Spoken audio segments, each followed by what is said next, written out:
بسم الله الرحمن الرحيم.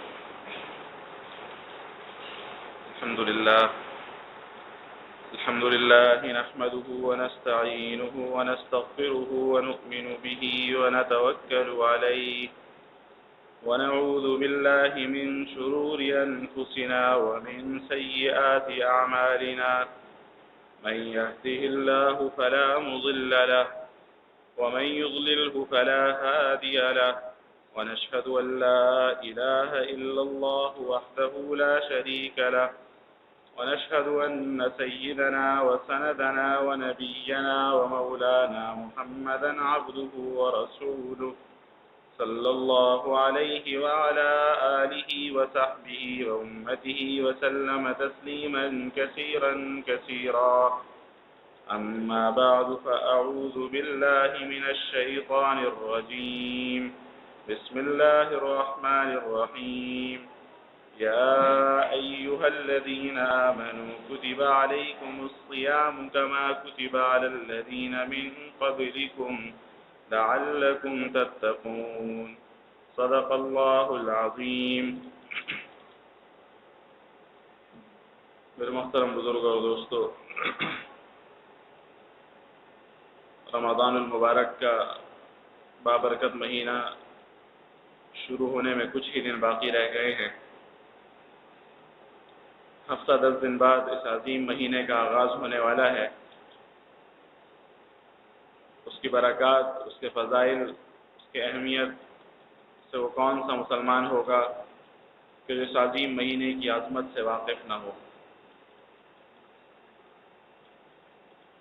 کیونکہ رمضان المبارک کے آغاز سے پہلے ہمارے پاس 2 اتوار ہیں، ایک آج کا اور ایک آئندہ. تو کچھ باتیں رمضان المبارک کے استقبال سے متعلق اور پھر کچھ مسائل روزوں سے اور رمضان المبارک سے متعلق وہ انشاءاللہ آپ کے سامنے بیان ہوں گے. یہ وہ مہینہ ہے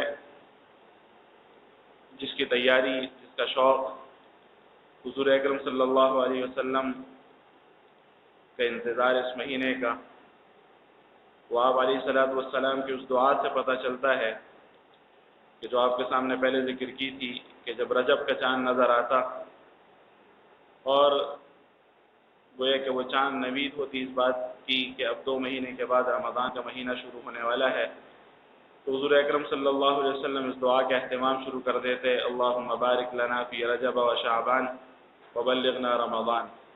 کہ اللہ ہمیں اس رجب اور شعبان کے مہینے میں برکت دیجیے، ہماری عمر میں برکت دیں کہ جب آپ نے یہاں تک پہنچا دیا تو اب رمضان تک بھی ہمیں پہنچا دیجیے. اب شعبان کا مہینہ گزرنے والا ہے، رمضان کا آغاز ہونے والا ہے. اس مہینے سے متعلق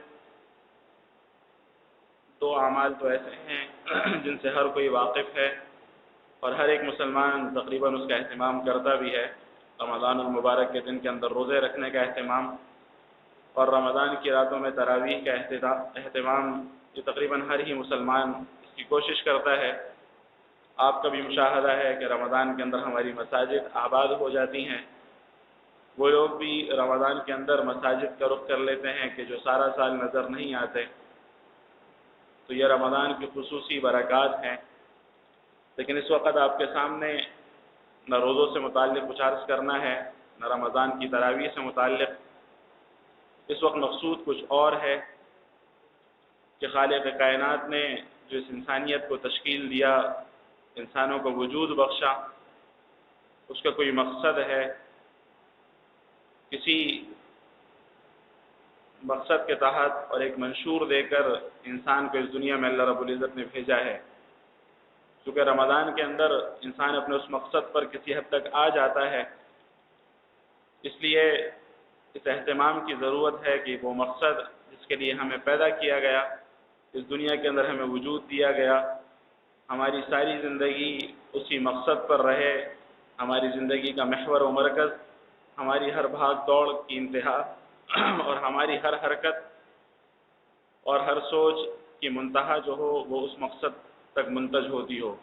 قرآن کریم میں اللہ رب العزت کا اعلان ہے وَمَا خَلَقْتُ الْجِنَّ وَالْإِنسَ إِلَّا لِيَعْبُدُونَ کہ میں نے انسان اور جنات کو نہیں پیدا کیا مگر صرف اور صرف اس لیے کہ وہ میری عبادت کریں۔ انسان دنیا کے اندر دنیا کمانے نہیں آیا، تجارت کرنے نہیں آیا، ملازمت کرنے نہیں آیا، وہ صرف اور صرف اللہ رب العزت کی عبادت کرنے آیا ہے۔ آج کی جدید دور کی نئی روشنی سے متاثر کچھ لوگ ایسے بھی ہیں، کچھ ایسے دانشور دنیا کے اندر پائے جاتے ہیں جو یہ کہتے ہیں کہ انسان کو اللہ پاک نے عبادت کے لیے پیدا نہیں کیا، اس لیے کہ عبادت کے لیے تو اللہ رب العزت کے فرشتے پہلے سے موجود تھے۔ انسان کی تخلیق سے پہلے فرشتوں کی جماعت، اور اتنی بڑی جماعت کہ جس کی تعداد کا علم اللہ کے علاوہ کسی کو نہیں، وہ سب کی سب عبادت کے اندر مشغول تھی۔ تو اگر عبادت ہی مقصود ہوتا تو انسان کو دنیا کے اندر بھیجا نہ جاتا۔ حالانکہ یہ بات غلط ہے، اس لیے کہ فرشتوں کی عبادت وہ کوئی کمال نہیں۔ فرشتے 24 گھنٹے اللہ رب العزت کی حمد و ثناء کے اندر تسبیح و تقدیس میں لگے رہتے ہیں، لیکن ان کی عبادت کوئی کمال نہیں۔ اس لیے کہ عبادت وہاں پر عبادت کہلاتی ہے کہ جہاں پہ انسان اس کے خلاف بھی کچھ کر سکے۔ ایک نابینا آدمی ہو، اندھا آدمی، وہ کہے کہ میں نے اپنی زندگی کے اندر کبھی کسی نامحرم پر نظر نہیں ڈالی، کبھی میں نے فلم نہیں دیکھی، کبھی ٹی وی نہیں دیکھا، کسی غلط جگہ پر میری نگاہ نہیں گئی، تو اس اندھے آدمی کا کمال نہیں، وہ یہ نہیں کہہ سکتا کہ میں گناہوں سے بچا ہوا ہوں، اس لیے کہ اس کے پاس دیکھنے کی صلاحیت ہی نہیں۔ کمال وہاں پر ہے کہ ایک آنکھوں والا، ایک بصیر اور بینا آدمی باوجود آنکھوں کے اندر دیکھنے کی صلاحیت رکھنے کے وہ گناہوں سے بچے، وہ ٹی وی نہ دیکھے، وہ فلمیں نہ دیکھے، وہ نامحرم کے اوپر نگاہ نہ ڈالے، اور صلاحیت رکھنے کے باوجود، خواہشات رکھنے کے باوجود اپنی نظروں کو جھکا کر رکھے، تو یہ شخص عبادت کے اندر ہے۔ اور ایک آدمی جس کے پاس دیکھنے کی صلاحیت ہی نہیں، وہ اگر یہ کہے کہ میں گناہ نہیں کرتا آنکھوں کا، تو وہ اس کا کمال نہیں، اس لیے کہ اس کے اندر صلاحیت ہی نہیں ہے۔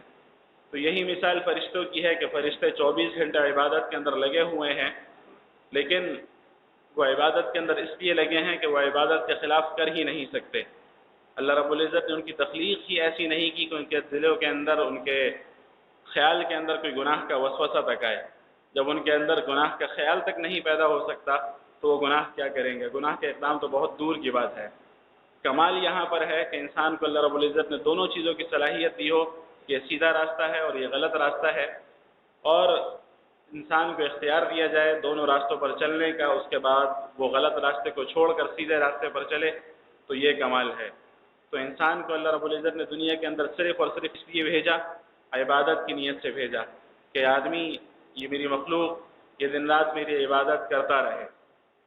اور پھر قرآن کریم کی ایک اور آیت ہے، بہت ہی عجیب آیت، وہ یہ بتاتی ہے کہ ہم خود اپنے ہیں ہی نہیں۔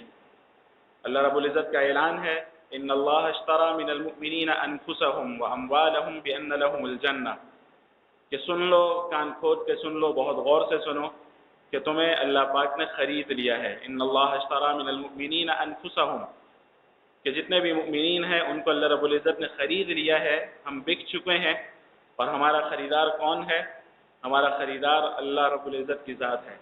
تو جب ہم ہیں ہی اپنے نہیں، نہ ہم خود اپنے، نہ ہمارے اموال ہمارے، بلکہ ہم بھی خود بکے ہوئے مال، ہمارے مال بھی بکاؤ مال ہیں، اور یہ سب کچھ اللہ رب العزت کی ملکیت کے اندر جا چکا، تو اگر اللہ پاک کی طرف سے یہ حکم آتا کہ تم صبح سے لے کر شام تک اور شام سے لے کر صبح تک تمہیں ایک لمحہ بھی دنیا کا کوئی کاروبار کرنے کی اجازت نہیں، کوئی ملازمت اختیار کرنے کی اجازت نہیں، کوئی زراعت کرنے کی اجازت نہیں، نہ تمہیں شادیوں کی اجازت، نہ بیوی بچوں کے ساتھ رہنے کی اجازت، تمہیں صرف اور صرف میری عبادت کرنی ہے، تو چونکہ ہم تو بکے ہوئے مال ہیں اور اللہ پاک ہمارا خریدار ہے، تو اللہ پاک کا یہ حکم انصاف کے عین مطابق ہوتا کہ ہمیں ایک لمحہ بھی دنیا کو کوئی کام کرنے کی اجازت نہ ہوتی۔ لیکن قربان جائیے ایسے خریدار پر، ایسی ذات پر کہ جس نے ہمیں خریدنے کے بعد پھر ہمیں واپس دے دیے کہ جاؤ اب تمہیں جیسی زندگی گزارنی ہے گزارو، بس میری نافرمانی سے بچو، میرے احکام کو بجا لاؤ، اس کے علاوہ تم کھاؤ پیو کماؤ، جو دنیا کا کام کرنا ہے، جو دھندا کرنا ہے کرو، لیکن بس دو چیزوں کی رعایت رکھو کہ میرے احکام کو بجا لاؤ اور میری نافرمانی سے بچو۔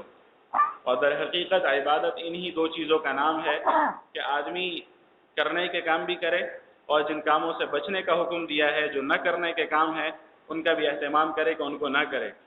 آج ہمارے اندر جو کرنے کے کام ہیں اس کا تو بہت زور ہوتا ہے، بہت اہتمام ہوتا ہے کہ نوافل بھی پڑھ رہے ہیں اور ذکر و اذکار کے اندر بھی مشغول ہیں، تسبیح کا بھی اہتمام کرتے ہیں، اور اس بات کی کوشش ہوتی ہے کہ ہم سے کوئی نفلی عبادت تک بھی نہ چھوٹے۔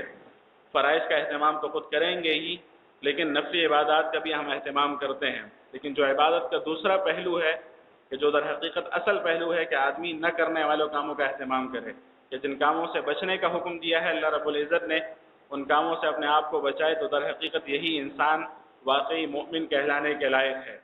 اگر ایک شخص صرف 5 وقت کی فرض نماز پڑھ لے، رمضان المبارک کے فرض روزے رکھ لے، زکوٰۃ فرض ہو وہ ادا کر دے، حج فرض ہو جائے وہ کر لے، اس کے علاوہ وہ ایک نفل بھی نہ پڑھے اور اپنی زندگی کے اندر وہ ایک تسبیح بھی نہ پڑھے، لیکن وہ اللہ پاک کو ناراض کرنے والوں کاموں سے بچتا رہے، نافرمانی سے بچتا رہے، تو یہ شخص یقیناً جنت میں جائے گا۔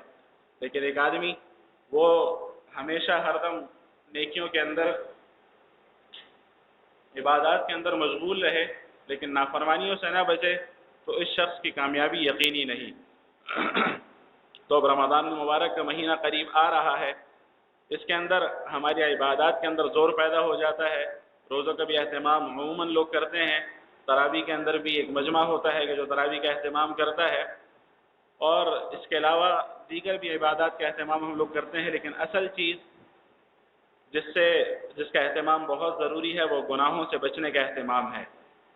کیونکہ آپ نے دیکھا ہوگا کہ آج کل جگہ جگہ استقبال رمضان سے متعلق مختلف قسم کی مجالس منعقد ہو رہی ہیں، اور ان مجالس کے اندر زیادہ سے زیادہ ہوتا یہ ہے کہ قرآن کریم کی تلاوت کر دی اور رمضان کے فضائل سے متعلق بات ہو گئی۔ جو اصل مقصود ہے رمضان کا، اس کی طرف توجہ نہیں دلائی جاتی۔ اصل مقصود رمضان المبارک کا کیا ہے کہ رمضان کے مہینوں کے اندر اللہ رب العزت نے انسان کے لیے کھانا پینا، نفسانی خواہشات کو پورا کرنا جو کہ اس کے لیے حلال ہیں، ان کو جب اللہ رب العزت نے حرام کر دیا تو یہ تربیت ہے اس بات کی کہ جو حرام کی ہوئی چیزیں ہیں اللہ پاک کی، غیبت، حسد اور دنیا کا کوئی بھی گناہ ہو جو عام حالات کے اندر بھی حرام ہے، ان چیزوں سے بھی آدمی کے اندر بچنے کا داعیہ اور اس کے اندر بچنے کی صلاحیت پیدا ہو جائے۔ تو رمضان المبارک کے مہینے کے اندر اپنی عادت ہم لوگ ایسی بنائیں کہ دیگر عبادات تو ہم کرتے ہی ہیں، لیکن اصل مقصود جو ہے کہ آدمی اپنی آنکھوں کو گناہ سے بچا لے، اپنے کانوں کو گناہ سے بچا لے، اپنے جسم کے ہر عضو کو اللہ پاک کی نافرمانی سے بچا لے، اور یہ سب کچھ جب کرے گا تو تب پھر جا کر اس کے دل پر ایسی چھاپ لگے گی کہ وہ سارا سال گناہوں سے بچتا رہے گا، اور اس کا سارا سال روزے کی کیفیت کے اندر گزرے گا۔ کیونکہ روزے کا مقصود کیا ہے کہ آدمی کی ساری زندگی 24 گھنٹے کی زندگی وہ روزے کی کیفیت میں آ جائے، کہ جو حلال چیزیں ہیں ان کو اللہ رب العزت نے محدود کر دیا اور محدود پیمانے پر اس کی اجازت ہے، تو جو حرام چیزیں ہیں جو رمضان کے علاوہ بھی حرام ہیں ان سے بچنے کی بھی صلاحیت آدمی کے اندر پیدا ہو جائے۔ یہ سب کچھ جب ہوگا تو جبھی جا کر ہمیں رمضان کی حقیقی برکات حاصل ہوں گی۔ تو 5 باتیں متعلق ہیں ہمارے رمضان کے مہینے سے متعلق، ان کو میں مختصراً عرض کر دیتا ہوں۔ سب سے پہلی چیز تو یہی کہ رمضان کے اندر عبادات کا خوب اہتمام ہو۔ ہم جو استقبال رمضان سے متعلق بات کرتے ہیں تو پہلی بات یہی آئے گی کہ رمضان کے اندر ہماری عبادات کا خوب اہتمام ہو۔ فضائل آپ سنتے رہتے ہیں اور یقیناً سبھی کو پتہ ہے کہ رمضان کے مہینے کے اندر عبادات کے فضائل کتنے بڑھ جاتے ہیں، لیکن اس بات کا اہتمام ہو کہ ہم عبادات کو انجام بھی دیں، ورنہ عموماً ہوتا یہ ہے کہ رمضان کے مہینے کے اندر ہماری کیفیات اور ترتیبات دیگر دنوں سے بدل جاتی ہیں، اور بدلتی وہ اچھے رخ کی طرف نہیں بلکہ جو مقصود ہوتا ہے اس کو فوت کرنے کی طرف ہم چلے جاتے ہیں۔ رمضان کے اندر مقصود یہ ہے کہ نفس کو مارا جائے، اور نفس مرتا ہے بھوک سے، کہ آدمی اپنے آپ کو بھوکا رکھے، اس کے بعد اس کے نفس کے اندر وہ قوت اور صلاحیت ختم ہو جاتی ہے جس کی وجہ سے وہ گناہ کرتا ہے۔ لیکن ہم لوگ کیا کرتے ہیں کہ رمضان کے مہینے کے اندر ہماری سحری کا اہتمام ایسا ہوتا ہے کہ سارا دن کی بھوک کا ہم پہلے سے بندوبست کر لیتے ہیں، اور کرتے ایسے ہیں جیسے کہ آگے کوئی بہت بڑا نقصان ہونے والا ہے، تو اس کے لیے پیش بندی کے طور پر ہم خوب کھاتے ہیں تاکہ ہمارا دن خوب اچھی طرح گزر جائے، اور پھر افطار کے وقت دن کے اندر جو کمی ہوتی ہے اس کو پورا کرنے کی ہم کوشش کرتے ہیں تاکہ ہم خوب کھا لیں۔ تو رمضان کے اندر ہماری خوراک عام دنوں سے اور بڑھ جاتی ہے، اور اس بڑھنے کی وجہ سے ہمیں روزوں کا جو مقصد ہے لعلکم تتقون کہ تقوی آدمی کے اندر پیدا ہو جائے، وہ مقصد ہمیں حاصل نہیں ہو پاتا۔ اور اس کھانے پینے کے چکر کے اندر اور اس کوشش کے اندر کہ ہم رمضان کے اندر خوب کھائیں پئیں، نئی نئی ڈشیں ہم کھائیں اور خوب غذائیت والی چیزیں کھائیں، اس کی وجہ سے ہماری عبادات فوت ہونا شروع ہو جاتی ہیں۔ سحری کا وقت ہے، تہجد کی نعمت سے اللہ پاک سرفراز فرما دیتے ہیں، موقع دیتے ہیں کہ ہم صبح کے وقت تہجد کا اہتمام کریں، لیکن ہم اٹھتے ہیں کس لیے؟ سحری کے لیے۔ تو تہجد کی نماز تو سحری کی نظر ہو جاتی ہے۔ پھر اس کے بعد فجر کی نماز کے بعد سونا ہمارے لیے بہت ضروری ہوتا ہے، تو اشراق اور چاشت کی نماز اس کی نظر ہو گئی۔ شام کا وقت ہمیں کھانے کا انتظار ہوتا ہے، تو اس کے اندر ہمارا معاملہ چلا گیا۔ تراویح کے اندر ہم سستی کے اندر مبتلا ہوتے ہیں، تو عبادات کا نور ہمیں حاصل ہرگز نہیں ہو پاتا۔ کس وجہ سے؟ اس وجہ سے کہ ہم نے رمضان کے مقصد کو فوت کر دیا۔ تو ایک تو رمضان کے اندر عبادات کا اہتمام ہو، نمبر دو عبادات کے اندر جو اصل پہلو ہے جو میں نے بتایا وہ گناہوں کے چھوڑنے کا اہتمام ہے۔ یہ نہ ہو کہ رمضان کے روزہ گزارنے کے لیے ہم گانے بھی سنیں، فلمیں بھی دیکھیں اور اپنے آپ کو ان گناہوں کے اندر مبتلا کریں کہ جو ہم رمضان کے علاوہ کم کرتے ہیں، اور رمضان کے اندر ہم ان گناہوں کو ہم بڑھا دیتے ہیں۔ تو دوسری چیز تو رمضان سے متعلق بہت اہم یہ ہے کہ رمضان کے اندر اپنے آپ کو گناہوں سے بچانے کا عادی بنایا جائے، اور گناہوں سے بچا کر اپنے آپ کو سارا سال کے لیے ایسا کر دیا جائے کہ اگلے رمضان تک ہمارے اندر گناہ کا جذبہ پیدا ہو تو وہ فوراً رمضان کی برکت سے مر جائے۔ نمبر تین جو بہت اہم چیز ہے وہ رمضان کے لیے نظام الاوقات کی ترتیب ہے۔ ہم رمضان کے لیے ابھی سے طے کر لیں رمضان المبارک کے لیے کہ جو کام ہم چھوڑ سکتے ہیں وہ کام ہم چھوڑ دیں، جس کی ہمیں اتنی خاص ضرورت نہیں اور ہم ان کاموں کے اندر مشغول ہیں، تو رمضان کے مہینے کو صرف اور صرف عبادت کا مہینہ بنایا جائے۔ تو جو کام ہمارے بس میں ہے کہ ہم اس کو چھوڑ دیں تو اس کو چھوڑ دیا جائے۔ جن کاموں کو ہم محدود کر سکتے ہیں ان کاموں کو ہم محدود کر لیں، اور جو کام ایسے ہیں کہ ان کو ہم مؤخر کر سکتے ہیں رمضان کے بعد کے لیے تو ان کو ہم رمضان کے بعد کے لیے مؤخر کر دیں، اور رمضان کی ترتیب ہماری صرف اور صرف کس کی ہو؟ وہ صرف اور صرف عبادت کی ہو۔ سلف صالحین اور صحابہ کرام کے دور کو آپ دیکھ لیں کہ ان کے دور میں ہوتا یہ تھا کہ وہ رات بھر عبادت کے اندر مشغول رہتے تھے اور دن کے اندر نشاط سے اپنے کام کرتے تھے عبادات کے اہتمام کے ساتھ۔ اور آج ہمارے اندر کیا ہوتا ہے؟ رمضان کے اندر آپ جس شخص کے چہرے کو دیکھ لیں دن کے اندر، وہ یا تو سو رہا ہوگا یا اس کے چہرے پر نیند کے آثار ہوں گے، اس لیے کہ روزہ رکھ کر گویا کہ ہم نے کوئی بہت بڑا احسان کر دیا ہے۔ ہم اپنی عادات ایسی بنائیں کہ رات کو عبادت کے اہتمام کے باوجود دن کے اندر ہمارے اندر نشاط ہو اور چستی کے ساتھ ہم عبادات کو بجا لائیں۔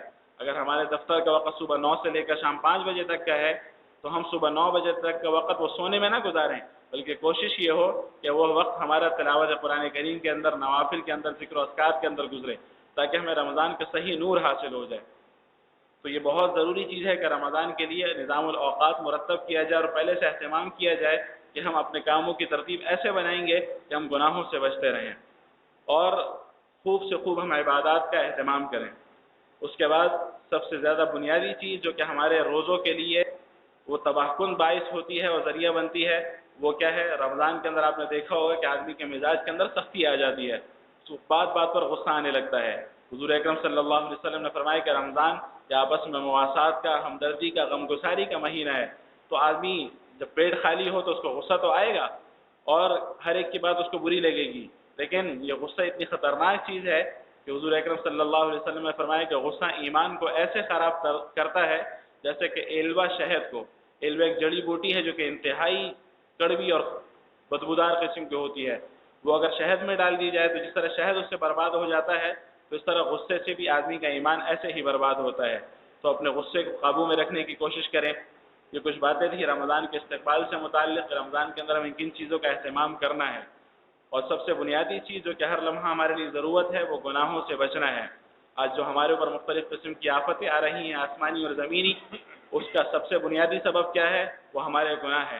ضرب اللہ مثلا قریۃ كانت آمنۃ مطمئنۃ یأتیہا رزقها رغدا من كل مکان فکفرت بانعم اللہ فاذاقها اللہ لباس الجوع والخوف بما كانوا يصنعون۔ قرآن کریم نے صاف اعلان کر دیا ہے کہ ایک بستی ایسی دنیا کے اندر گزری ہے، مثال کے طور پر اس کو پیش کیا ہے کہ جو خوب مزے کے اندر تھی اور ان کو دنیا کی ہر نعمت میسر تھی، لیکن انہوں نے ان نعمتوں کی ناشکری کی۔ ناشکری کیسے کی؟ کہ اپنے آپ کو گناہوں میں مبتلا رکھا۔ تو قرآن کریم کا اعلان ہے کہ ان کے اوپر ایسا عذاب آیا کہ وہ بھوک کے اندر، افلاس کے اندر اور بربادی کے اندر مبتلا ہو گئے۔ آج اللہ رب العزت نے ہمیں کتنی نعمتوں سے نوازا تھا اور ہمارے کتنے ہی مسلمان بھائیوں سے وہ نعمتیں کچھ ہی دنوں کے اندر چھن گئی۔ جو سیلاب آیا، اور یہ جو طوفانی بارشیں ہوئی، وہ لوگ جو کہ محلات کے اندر رہتے تھے آج وہ سڑک کے اوپر پڑے ہوئے ہیں. کیوں؟ یہ ہماری ناشکری اور نافرمانی کی وجہ سے. تو آدمی اپنے آپ کو نافرمانی سے اور ناشکری سے بچائے تو اس صورت کے اندر اللہ پاک کی نعمتیں اور بڑھیں گی. اور اگر اپنے آپ کو نافرمانی کے اندر مبتلا رکھے گا، گناہوں کے اندر مبتلا رہے گا، تو یہ ناشکری ہے. اور ناشکری کی وجہ سے قرآن کریم کا اعلان ہے کہ لئن شکرتم لازیدنکم، اگر شکر کرو گے اور میری مان کر چلو گے. یہ شکر زبان سے صرف شکریہ ادا کرنا نہیں ہے، بلکہ اللہ پاک کی فرمانبرداری کرنا، یہ در حقیقت شکر یہی ہے. تو اگر میری شکر گزاری کرو گے تو تمہاری نعمتوں کو میں اور بڑھاؤں گا. وَلَئِن كَفَرْتُمْ، اور اگر تم ناشکری کرو گے، انکار کرو گے اور تم بدعملی کے اندر مبتلا ہوگے تو یاد رکھو کہ ان عذابی لشدید، میرا عذاب بہت سخت ہے، دردناک عذاب اللہ پاک دیں گے. اور اللہ پاک کے لیے کوئی مشکل نہیں. اللہ پاک اگر کسی کو برباد کرنا چاہے تو منٹوں میں اس کو ملیامیٹ کر دیتے ہیں. تو آدمی اپنے گناہوں سے توبہ کرے. یہ گناہوں سے توبہ یہی ہمارے لیے در حقیقت سبب ہے کس چیز کا؟ دنیا کے اندر بھی کامیابی کا اور آخرت کے اندر بھی کامیابی کا. تو ابھی سے ہم اس بات کا اہتمام شروع کر دیں. 10-15 دن، 2-4 دن جتنے بھی باقی ہو رمضان کے اندر، ہم گڑ گڑا کر اللہ پاک سے معافی مانگے اپنے گناہوں کی کہ اللہ اب تک جو کچھ ہوا ہمیں معاف کر دیجیے. اور پھر اللہ پاک کو منانے کے بعد، اللہ پاک کو راضی کرنے کے بعد مخلوق کے اندر جو ہم سے ناراض ہے، ہماری اولاد ہو، ہمارے والدین ہو، ہماری بیوی بچے ہوں، ہمارے رشتہ دار ہوں، کوئی بھی ہم سے ناراض ہو اس کو راضی کریں، اس سے معافی مانگے. دل کے اندر کسی کے لیے کینہ ہے، بغض ہے، حسد ہے، ان سب چیزوں سے اپنے دل کو صاف کر دیں. کیونکہ اگر دل کے اندر کسی کے لیے کینہ، بغض اور کسی کے لیے حسد ہوگا تو رمضان المبارک کی بابرکت راتوں میں، یہاں تک شب قدر کی بابرکت رات کے اندر بھی اس کی مغفرت نہیں ہوتی. تو رمضان سے پہلے ہی اپنے آپ کو ایسا پاک صاف کر لیا جائے اور گڑ گڑا کر اللہ پاک سے ایسا اپنے آپ کو منوا لیا جائے کہ رمضان کے اندر ہمیں صرف رحمت کی طلب ہو، مغفرت ہم پہلے ہی اپنی کروا چکے ہوں. تو یہ کچھ باتیں تھیں رمضان کے استقبال سے متعلق. اب حضور اکرم صلی اللہ علیہ وسلم کے خطبہ ہے جو کہ حضور اکرم صلی اللہ علیہ وسلم نے رمضان سے صرف 2 دن پہلے ارشاد فرمایا تھا. وہ خطبہ اور رمضان سے متعلق کچھ مسائل انشاءاللہ آئندہ اتوار کو آپ کے سامنے بیان ہوں گے.